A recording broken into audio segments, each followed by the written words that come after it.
இதுவரைக்கும் ஜாதிவாரி கணக்கெடுப்பு என்பது ஒன்று தேவையில்லை என்று பல கட்சிகள் முழங்கி கொண்டிருந்த நேரத்தில் நேற்று மத்திய அரசு அதற்கு ஒப்புதல் அளித்திருக்கிறது.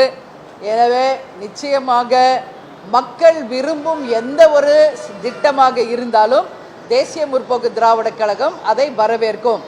ஆனால் தேசிய முற்போக்கு திராவிடக் கழகத்தை பொறுத்த வரைக்கும் எங்கள் அன்பு தலைவர் எங்களுக்கு காட்டிய வழியின்படி எங்கள் கட்சிக்கு ஜாதியோ மதமோ கிடையாது.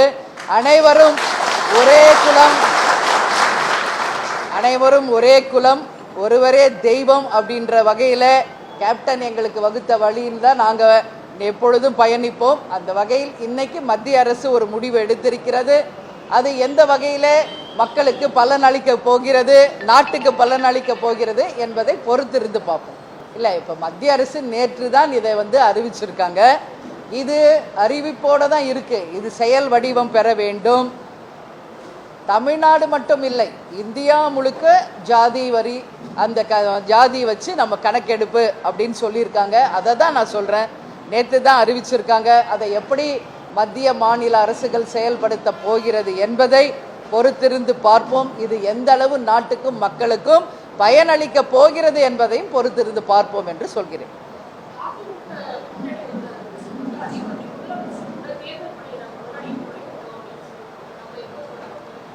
நேற்றே செயற்குழு பொதுக்குழுவில் இதை பற்றி நான் என்னுடைய உரையிலேயே தெளிவாக சொல்லியிருக்கிறேன். இப்பொழுது வரைக்கும் தேசிய முற்போக்கு திராவிடக் கழகத்தினுடைய வளர்ச்சியை நோக்கி மட்டும் எங்கள் கழகத்தின் கவனம் இருக்கிறது.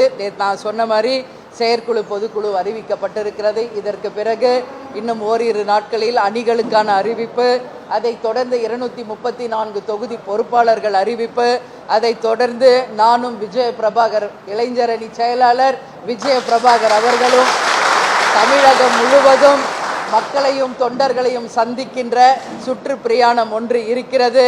அதற்கு பிறகு ஜனவரி மாதம் 9ஆம் தேதி கடலூர் மாவட்டத்தில் மாபெரும் ஒரு மகா மாநாடு நடத்தப்பட இருக்கிறது. இதெல்லாம் முடியும் போது கட்டாயமாக கூட்டணி பற்றி நாங்கள் எப்போ அறிவிக்கணுமோ உரிய நேரம் வரும்போது அதை பற்றி தேசிய முற்போக்கு திராவிடக் கழகம் உங்களை அழைத்து அறிவிப்போம் என்பதை இந்த நேரத்திலே நான் தெரிவித்துக் கொள்கிறேன்.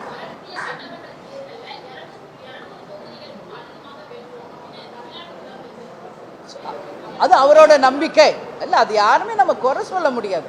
அவரோட நம்பிக்கை.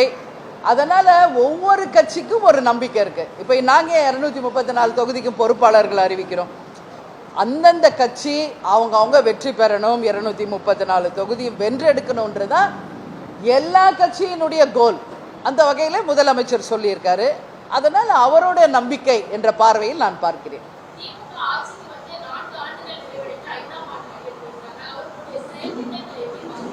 இல்லை, அவங்க கொடுத்த வாக்குறுதிகள் சிலவற்றை நிறைவேற்றியிருக்காங்க, பலவற்றை நிறைவேற்றவில்லை என்பது உள்ளங்கை நெல்லிக்கனியாக தமிழகத்தில் இருக்கும் அனைவருக்குமே இது தெரியும். அதனால் இன்னும் இருக்கின்ற ஓராண்டு காலத்தில் இப்போ தொழிற்சங்க பேரவையில் கூட என்ன சொல்கிறாங்க, கொடுத்த வாக்குறுதிகளை நிறைவேற்றலைன்னு தான் இப்போ தீர்மானமே வாசித்தாங்க. அது மாதிரி தமிழகம் முழுவதும் மக்களிடையே நீங்கள் சென்று கேட்டால் கொடுத்த வாக்குறுதிகளில் பலவற்றை இன்னும் நிறைவேற்றலை. அதனால் திமுக அரசை, ஆளும் அரசை நான் என்ன கேட்டுக்கிறேன்னா, கொடுத்த வாக்குறுதிகளை நிறைவேற்றி மக்களுக்கு நீங்கள் இருக்கின்ற ஓராண்டு காலம் இன்னும் பல விஷயங்களை செய்யணும் சொல்லி நான் கேட்டுக்கிறேன். செய்திகளை உடனுக்குடனும் துல்லியமாகவும் தெரிந்து கொள்ள சப்ஸ்கிரைப் பண்ணுங்க.